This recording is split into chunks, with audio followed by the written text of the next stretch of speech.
Well, so I'm here to talk about how do we spread opportunities for health tracking more broadly throughout the world.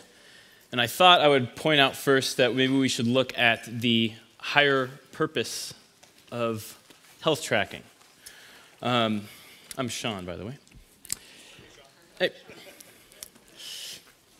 And the higher purpose of health tracking, to me, is to help other people, right? It's to collect knowledge and be able to share knowledge. You know, health tracking gives us the ability to obtain information, but I don't think that is its primary value. I think its primary value is the ability for us to share that information. And so if you think about health tracking, it's essentially writing, whether in analog or digital form, a log of some health information. And you can do that in real time, as a lot of the speakers did prior, or you can do that after you've already mentally processed some health events that have happened in your life by reviewing a treatment, for example.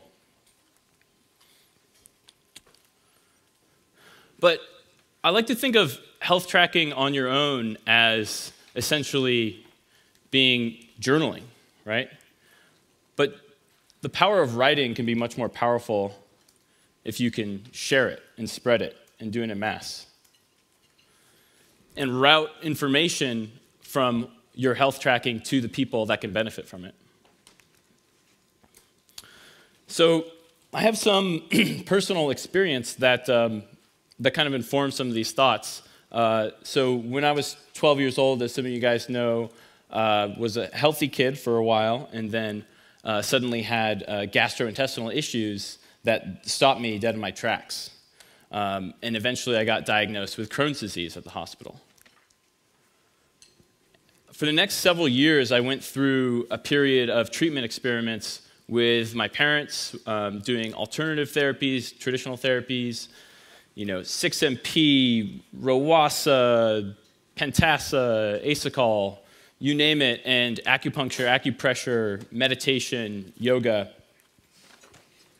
And the reason that someone like myself is so interested in doing all these treatment experiments is this central fact that it is very important that you get down, that people with autoimmune conditions like myself with Crohn's disease really have a fixed length of rope of treatment options that are available for you. And the major ones that you can think of, you can literally count on two hands. And so if you start to fail on some of these treatments, you get closer to that end of the rope. And so if you can prevent yourself getting there, you're more likely to preserve your intestine, which is essentially what you'll start losing if you get past that rope. So I've been on an intravenous medication called Remicade for the past 10 years approximately, and that's kept me relatively healthy. I go every 6 weeks in for this infusion. But just using my memory, I actually wanted to kind of show you, like, this has been my health over the past 16 years. And those dips are like really big dips. And this is my gastrointestinal system failing me and flaring.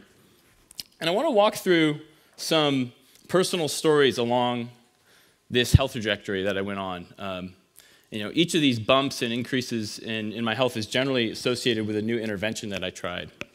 But let me walk through some stories and tell you how I think the whole point of health tracking is basically to help other people and help share information, and that health tracking itself of quantitatively logging health information is really just one tool that we have to attain that higher purpose. These are the three stories. Let's start with story one.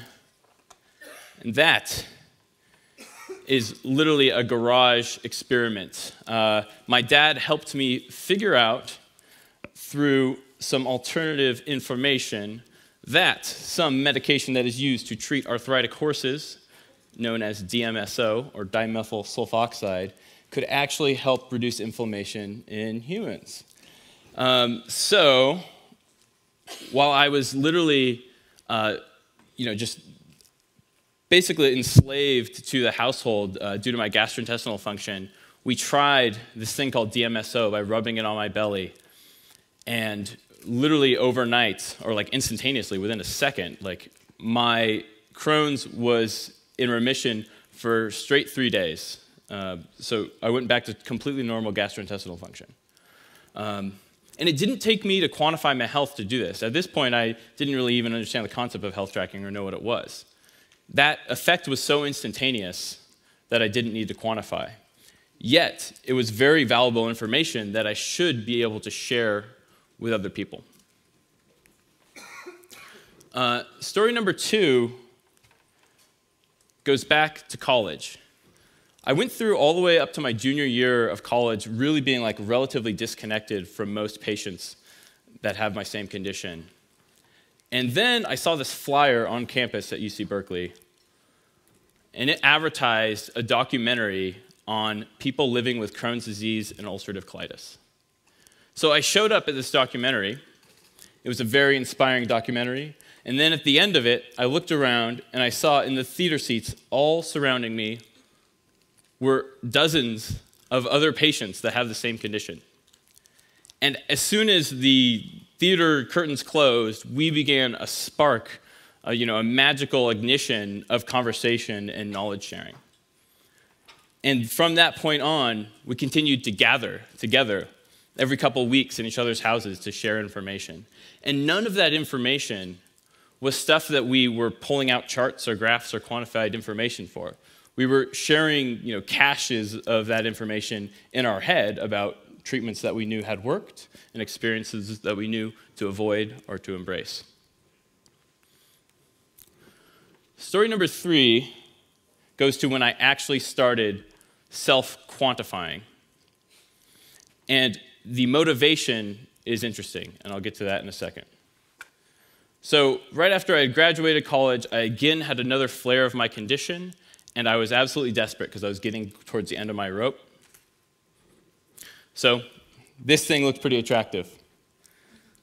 And this is a pig whipworm, a helminth, that is rumored or shown in some small studies to be able to do some sort of rejiggering to your overreactive immune system and reset it. And I knew there were other people out there that had done this treatment through these studies, and I wanted to get a hold of them, and I wanted to see statistically how many people was it working for? How many people was it still working for after a couple years? I couldn't find any of that information. So I was desperate enough that I still wanted to take it, just take the risk. And I paid $3,000, thank you, Mom and Dad, for mail-ordered whipworm from Thailand.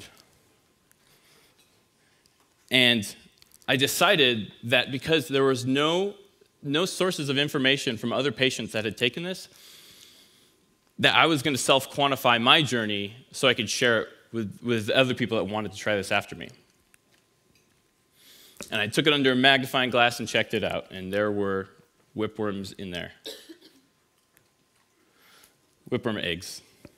And so I think it's a really important point to underscore. I was not self-tracking for myself. I was self-tracking because I wanted to leave trail markers for the patients that were coming after me. And so I threw together a quick Google spreadsheet, and I began logging my health. And you can see I logged 2 main things, so my abdominal pain and bowel function over time. And you'll see, when I throw the treatments on here, that I simultaneously did a pig whipworm treatment, and then a little bit later did this diet. And you'll notice that my pain goes away by the end of the year. And I can say pretty definitively 1 of 2 of those treatments actually helped. I can't tell you which one did. But when I had this information, I realized it was very powerful to help people, and I decided that I wanted to share it with these other patients. That was the whole motivation. And so I started a meetup group in San Francisco and got patients together and started telling them that story. And they loved it. It was something that they really wanted to see spread, this concept of being able to share knowledge with other patients in a quantified way. And so that's what essentially led to this, which is Chronology, which is basically a play on words, but it's the chronology of your Crohn's or colitis. Yeah. And so started building out these tools basically to help people do this. I wanted to make it so easy so that no one else would have to kind of self-start like I did. And I wanted the health tracking on their mobile phone to go into a health dashboard that would be uploaded to the cloud, and then it would inform a treatment database, and then it would allow questions and answers on top of those treatments so that people could discuss with people that actually knew about the treatments because they had taken them. And you could obviously connect with people around you. What I want to bring up in the context of Chronology here and how we spread self-tracking to the masses is recognizing that, again, self-tracking is just one of the tools, right? So people can ask questions directly to other patients, right? That's not self-quantifying or self-tracking, but they have these stores of information in their head, and they should be able to exchange those with others. And what's really cool about slapping a social network on top of self-tracking tools is that suddenly the whole paradigm changes. Making a health update or logging a health data point no longer feels like that. It no longer feels like work. It feels like you're making a status update. You're updating your status, and someone can comment on that status, and you get instant gratification from other patients that are also in your same boat. And these are tools that I think software and intervention should use to realize if you can strap on instant gratification around these health logging events, you can get more people to do it. Culture is also really important to encourage motivation and behavior change. And so things like an activity feed that shows that other patients are also logging their health will encourage more people to do it. And then another bit. So here's a question. I'll read it for you because it's a little small. So Dylan asks, is anyone else on Humira questioning if it is worth the constant flu-like side effects? So what's really cool about throwing this Q&A on top of health tracking is that you basically get people logging their health as a byproduct of some other action. So maybe he's asking a question about Humira and flu-like side effects, or maybe he's saying he's considering changing his treatment and he's logging an event that he's experiencing flu-like side effects from it. And see how we got the data in an inverted fashion. So I think that's one of the reasons why a social network of patients can really fuel an information revolution. And there's currently 2,000 of these patients on our service. So again, I just want to summarize by saying, I think if we want to see health tracking hit the mainstream, we need to think of it not just as an end goal to make health tracking hit the mainstream, but what is the highest purpose of health tracking itself? And that's to share and help other patients. Thank you guys so much.